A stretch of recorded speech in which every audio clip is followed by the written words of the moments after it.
Reawaken to your immortal identity and discover life between life's wisdom.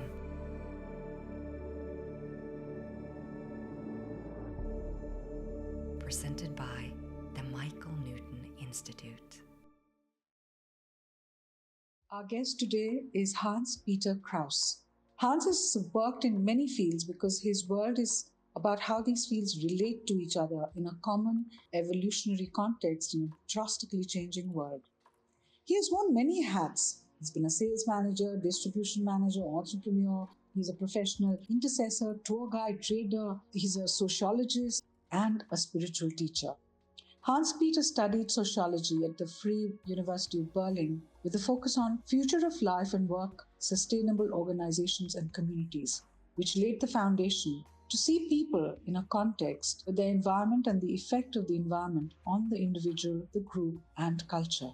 Life brought him to the US, where for more than 5 years he was part of an educational project called Earth Play, which then became an interdenominational intercessory ministry that bridged a number of spiritual paths of atheists, Christians, Jews, Buddhists, Muslims, and many others, while he was traveling throughout North, Central America, and Europe.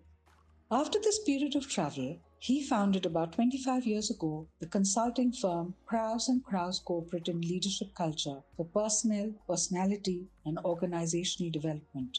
The focus of this work is to support people in leadership roles in their authenticity and to develop with them new leadership qualities of the future, forming personal flow and exceptional service. The key factor to be able to successfully face a future that depends on and is influenced by many yet unknown factors. He worked in projects like implementation of corporate turnarounds, culture changes in mergers and acquisitions, startups, and culture change projects, accompanied by the wonderful opportunity to work with renowned international consulting firms as a senior consultant and master trainer. Hans-Peter is a founding member and board member of the non-profit association ALEA-EV, which accompanies and implements sustainable model projects.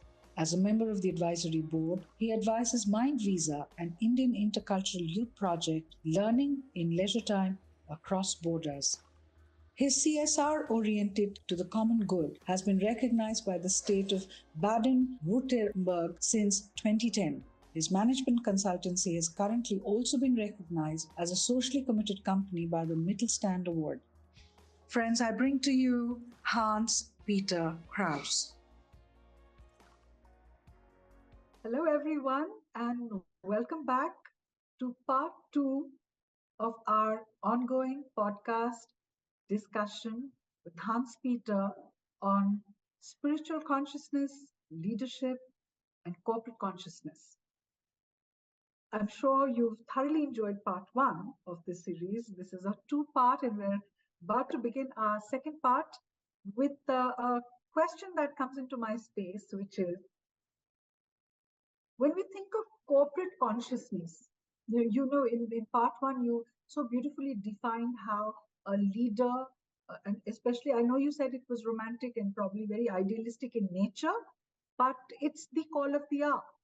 World society, global society is needing that. We are looking and we are wanting the future generation to give us more of such people, leaders, thinkers, contributors, collaborators, enablers, who will bring in a sort of combination of, yes, the material, three-dimensional, earthly aspect of making money with business, but doing it with a certain consciousness that enables the spirit of humanity to be cherished, to be nurtured, and to be honored. So in that understanding, or with that consciousness, if I may say, how would you define corporate consciousness? Now, consciousness is a word we're using a lot these days. Now, in the spiritual realm, we understand what we're talking about, but in the corporate realm, could you please share with us what your thoughts are? Well, I mean, in my understanding or experience, I call it culture very often because every company has a culture. Sometimes they're even not aware of it. And since I was part of change process in the way of merger and acquisition, if two companies merge Mhm. together and now we have two cultures, what do we do? How do we get it across? So, which culture wins? Or do we have an ability to see in higher aspect or higher vision that two opponents can Mhm. come together and make something more beautiful or more satisfying situation. So I think consciousness is something which has to do with an awareness. Since we are driven by um, the shareholders Mm. and the DAX and stuff like that. So we're not able anymore to look over a quarter of a year. And that is very, very um, gives a lot of stress in international organization, especially in the areas where the change takes quite a bit longer. I mean, if you have a strategy board, they think and fly. You know, if you think in the production line, well, you have machines. You can't change in a day, so you need new technique and so on. It takes quite a while, but this is most likely not adjusted. So we all, I think, we need to sit together and acknowledge that we're much too speedy. It was fun when I was flying around, and on the airports very often are good books in the bookshop. And I got a book from an American writer about the future. And then I was reading that Germany is very future oriented. I said, wait a minute, how come? And he said, because the German think in generation, which we did. We don't do anymore so much. But definitely, and if you think in generation, you think in a long term. You want that your children or whoever is taking over your company has a company he earns money with and makes living and service. So I thought this is very old, but they said that's very much future because you look over something. And absolutely, if you think in longer terms, you're also able to can handle more complex situation because you're not an effect of a day. But what we do now is just to press it all in a day.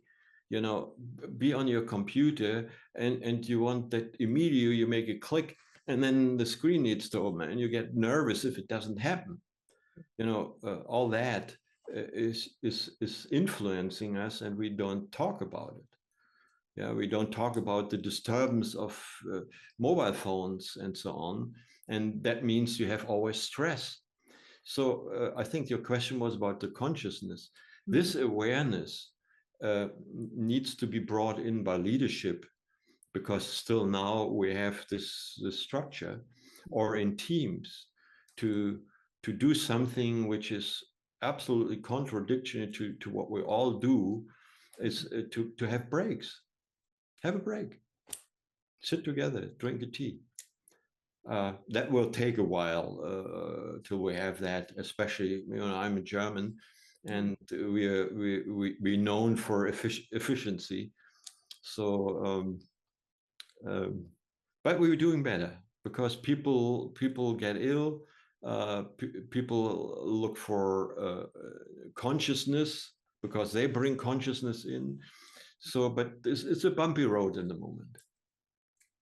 It needs it's I, need yes, I think what you're saying is so reassurance. true, so I'm true. sorry. Because what's required is, when you're mentioning this, something that I say I'm so fortunate to have, lived so many years in Dubai, and Dubai is a land, and since you travel so much, I know you're aware of it, that this land teaches you inclusiveness. It teaches you how to incorporate inclusiveness. because you're constantly with expats. It's such a potpourri of like a mini UN all times, and it shows that the vision of the leader, the ruler, how his vision has been uh, brought into fruition.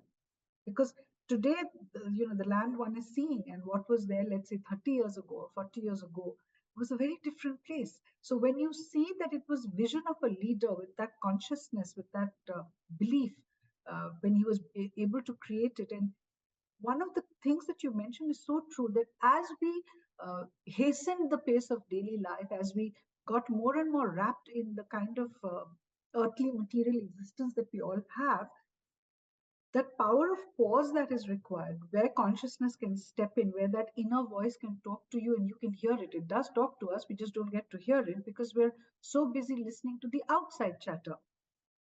So the consciousness that you're talking to me, it boils down to something so beautiful. I heard somebody mention to me that day that in their organization, in their daily routine, they have something called downtime, me time, where you're actually not expected to do anything. And I realized that 10 minutes or 15 minutes of not doing anything, not checking your phone, not checking your laptop, not checking your emails, just being with yourself, it's absolutely working like medicine. Yes, absolutely. Yeah. So, when you talked about Germany thinking in generations, such an eye opener. And if more and more of us we think that way, that what is our legacy for the next generation, or what are we leaving behind for them, or what are we creating for them, that itself will bring in so much of what consciousness is all about. That's actually when we connect to that potential of our spirit, because one day this me is not going to exist, this incarnation, this is got a bit of a timeline, and I'm going to come to a point when the timeline ends and the soul moves on. But the spirit is what is contributing and creating that legacy. So to believe in that potential, yeah, I think is so deeply and so much a need of the hour. Mm. For our viewers, Hans-Peter, do you have any guidelines or any tips that you would want to share with I call everybody a leader, because I feel everybody has the potential of being a leader. Some have it in a very dormant way, and some are actively probably polishing themselves. Do you have guidelines and tips for future leaders, the budding leaders? Anything that you Well, could share? there's probably another provoking idea I bring in. You need to be ready to say I don't know, and leaders normally don't do this the way I grew up with leaders, because we actually don't know what the future is about.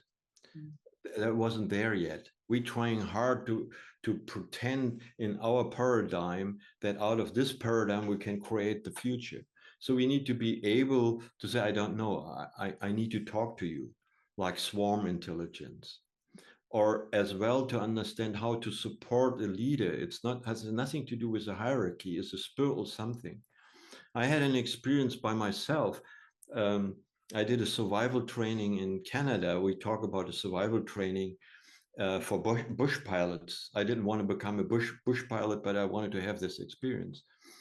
So they throw you out somewhere in nowhere, and because you got trained beforehand, but you are supposed to survive for a couple of days. So not always the searching pilots are find you. So you need to survive in real urban, somewhere outside. Mosquitoes like crazy and so on. But we made a walk, and since there was a thunderstorm and our tools we had didn't work anymore, and we really are bush and mosquitoes. So the entire team we had together said, um, follow your intuition, find the way. And the team was intentionally thinking the guy who's in front, in this case, it was me, he finds the way. And I don't know how it worked. We came 500 meters next to our base camp out. It was magic for me. but the entire team felt it as a success. Not Hans-Peter did it. It was a success of the team. I had the hard work. Uh, they support me then. But this is a deep experience, what it means to support a leader in a situation. So leader is everyone. Everyone is responsible. And I love to bring sometimes in workshops together, and I don't want to discredit it, but housewives with children with manager together. And the manager had a lot of respect what a housewife has to, in brackets, to manage. She cares for a child. She secures the space. She has patience. She mentors. She heals. But the purpose is to help the little one.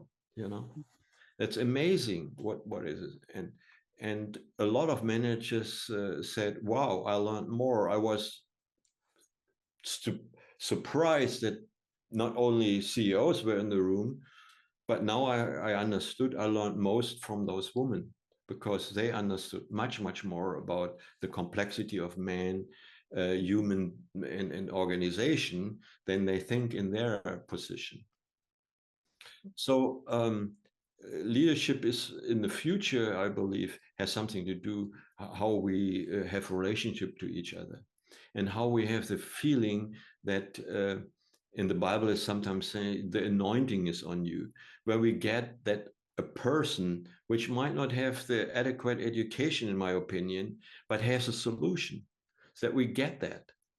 You know, sometimes we had an experience with people who are just didn't say anything, and we found out if they are not in the room, we're in the same space. So what is people don't say anything? They were listening. So out of this, you need also someone who is listening. So all those aspects are so important. So everyone is important. So if you want to become a leader, you need to learn that and see that um, it's so complex what we're facing in the future. It will not be handled by one person, not one leader. It's impossible. And um, Thich Nhat Hanh, the monk who died recently, he said the next Buddha is the community. It's not one Buddha. And Because this in ultimately there's a Buddha in each and every one of us. yeah.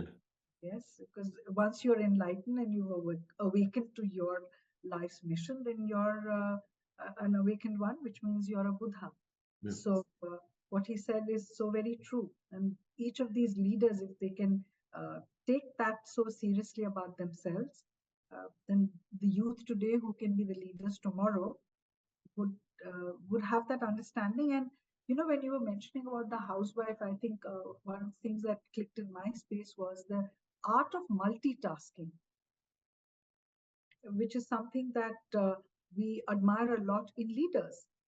Is something that we see in most, if not all, housewives. Yeah. And they do it so effortlessly. There's so much of they're so casual about it that, oh, this is what it's supposed to be, it's no big deal. And then you realize, no, but it is a big deal because you're actually doing a lot. I remember during COVID times when people were stuck at home, we've had so many cases where women have come forth and shared this, where they've multitasked not only with their children, their household, their everything, plus the job that they were probably also connected to. So what I'm trying to say is that today's youth will probably have to take all of this, distill it, create a cocktail that works for each of them individually, and absorb it. Absolutely. And if you work with children or in this space, you never unexpected things happen. You know, you hadn't planned that. You wanted that, and you know, and this is something the new leadership needs to know, to be flexible, to be ready that what I thought the day will bring changes totally, completely differently. It's absolutely different, and not to be upset with it, to be in flow without being, you know, lost in that. So it's to have the overall purpose or vision by heart in it, and be honest if you're lost. then share about it.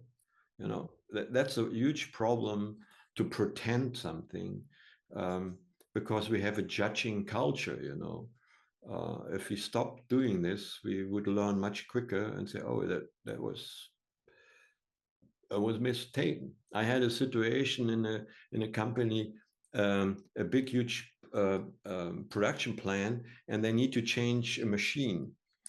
And the production manager, he yelled and screamed to his people. They were engineers, and they were supposed to put the machine on a place, and they did it. And later, the security engineer came and said, that has to go immediately. You need to change it because this is a security way. But the engineers were afraid to tell their manager, this, don't put the machine there. So it costs whatever, $60,000 or whatever on that day.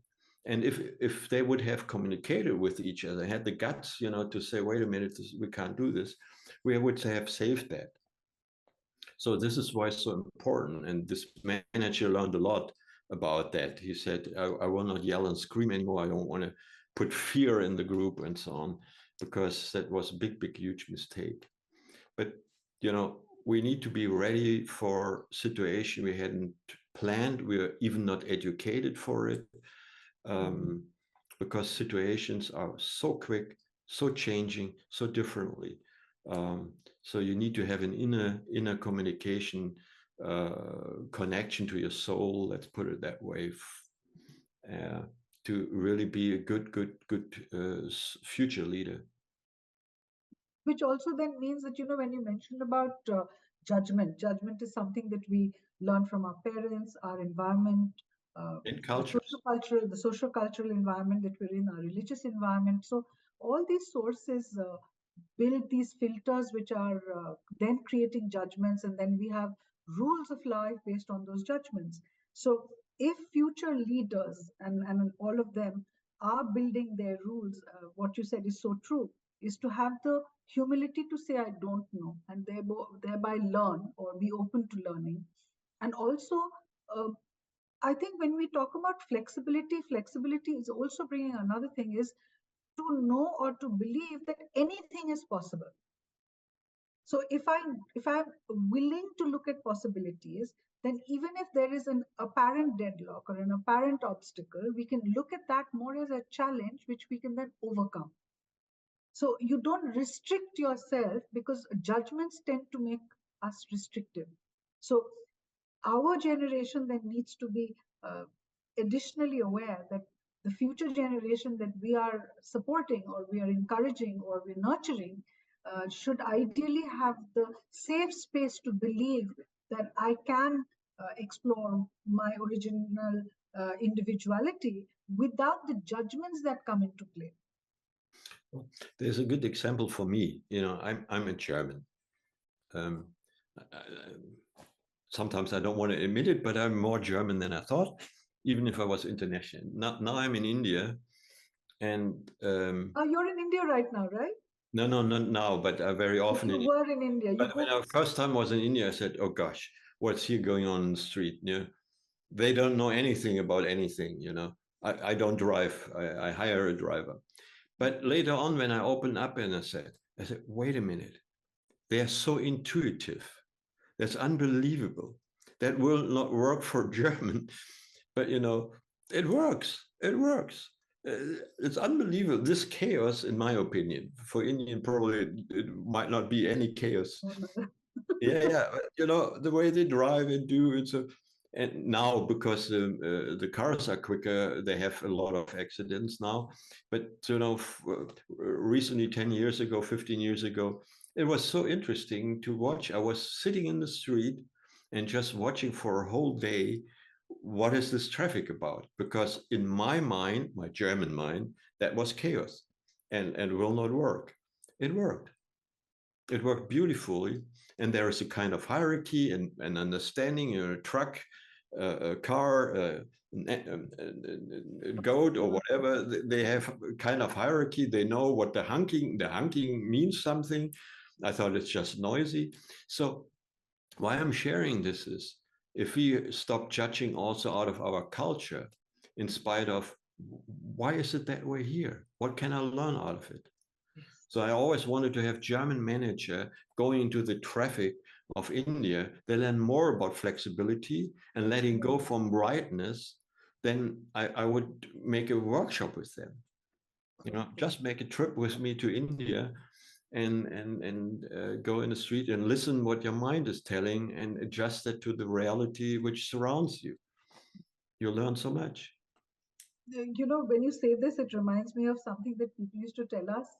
I'm from a place in India called Calcutta, Mm-hmm. and that's chaotic traffic. And we used to always hear this, that if you know how to drive in Calcutta, you can drive anywhere in the world. Yeah. Seriously. So Yeah. today I realized, and I say it in all humility, you ask me to drive anywhere in the United Arab Emirates, I have no problem driving. Yeah. Don't ask me to drive in India. Because it is true. For what you said is so true, that if you want to learn flexibility, if you learn your gut feeling, this Yeah. is so prevalent there. But to be able Surrender. to open yourself to receiving this learning, you need to have that openness. And I think it's so true for future leaders to be experiencing things outside their comfort zone. Get Absolutely. out of your comfort zone, get out of your bubble, experience life. That's where you'll understand human consciousness. Well, and there's a joy in you because as a child you challenge yourself permanently. Because why? Not because you was pressured to make a career. It was just joy of life. Yeah. And if we touch that inner child in us, which loves and expresses it the best, then we are pretty close to what I think a future leader needs to contain. Well, all the tools, I don't want to water it down, all the tools, they make sense. It's a language. A meter, it's not a yard, it's not, it's different. So if we have measurements, it helps us to have a parameter. But if we fixed in it, that's the problem. What can I add from my culture as a educated German and whatever to your culture? It only takes place if we share or do something together, uh, and be willing to ask my question: why is she doing that way? What can I learn from it? And not, wow, that's stupid what we are doing here. No, it's beautiful. It's great. Mhm. You, for a person to write it, what I've heard from people who are authors, they will either tell me that it's something that I had this calling, I wanted to share, I needed Oh to yeah. Mhm. share, or I've heard where someone has said that it just comes to me, it just free flows out. But from all of them, I've always got this, what I've at least distilled and understood very honestly, is it's as if there is a spirit of contribution, Yeah. something that they want to contribute to the world, to humanity. What made you want to write? Wow. That's a question. Hmm. Just tell me your first thoughts, your first feelings. Well, the first thing was just to talk about the beauty of this world. And um, I had created a kind of event which I called Fireplace Chat, because in the history we all met on the fire, and it was we shared our experience. We didn't write them. And so I brought people together. Well, the joy and aspiration for what you burn, and not what your will and manipulation and stuff like that, which is normally in business. If you ask for a business consultant, the most of the people want to know how to manipulate reality so that they can make a career. So not what can I contribute to the company, and how can I support people. That's not the normal issue why I'm asked for to join something or someone. um, so the joy of life and the love we have for this beautiful world which is given to us, and we're still not able to understand. We are not able to create a caterpillar. And the other thing is so important for us as human beings. A butterfly is beautiful, but The butterfly doesn't know. In the moment where I see the butterfly and I say, oh, it's beautiful, then we have beauty in the space. The butterfly knows in his way then also that he's beautiful. So we have consciousness, awareness, and abilities. And if we use it for the best we can do on this day, then we're a huge, huge step for humanity and for all of us. To make someone happy is the best gift you can have. Okay. I'm really looking forward to you telling us if there's any message or any guidance that you, with your life lessons, your life learnings, want to share with our viewers before we conclude the session. Well, I think we should support each other. I mean, everyone is so important. And if you talk about the young leadership, a mentor is so important. I'm not talking about coach, but this is why I call beyond coaching, so that we don't have to do what the person might inspire you for, but to have that. So many leadership people never learned leadership. They learned leadership by watching their leader, especially in the engineering companies. There's no education for handle human beings. They are supposed to work with materials. So I think it's so important to listen to your heart, learn from people who are able to bring you in connection to your heart, because the rest of the story is we are poorer and poorer by being rich in material ways. And we disconnect so much, and chaos in the world shows us we are not having the tools which are required for the future. So we're working with old tools, facing a future which is different than 10 years ago. In the moment, any whatever, 2-3 years, the knowledge doubles. It has an amazing speed. So we're working still with tools from the past, mentally, by heart, and physically. And we have a lot of people who bring us the future. So like Michael Newton, obviously, and other people. So we need to bridge. Company people need to bridge with Michael Newton Institute and so on and so on. We need all the knowledge. I was listening to Han Christine's podcast, and she said something beautiful about the Norwegian language, human and being. We need the being. Yes. We need the being. So yes. Yeah, we need a lot of it. So every person, he might not fit to my engineering thinking, is so important for me and my leadership. I'm going to wish more and more people to be able to have this heart-to-heart connection, sit across the fireplace and share more heart lessons, because I think in today's world that we are in, the more we connect from our heart mind, I think the more this world will prosper, humanity will prosper. Yeah. Thank you. I can't say thank you enough for sharing your time with us, your knowledge, your experiences with us. I'm so grateful, Hans-Peter, and I hope and I pray that you continue to keep contributing the way you are contributing to humanity, to society, and to all of us.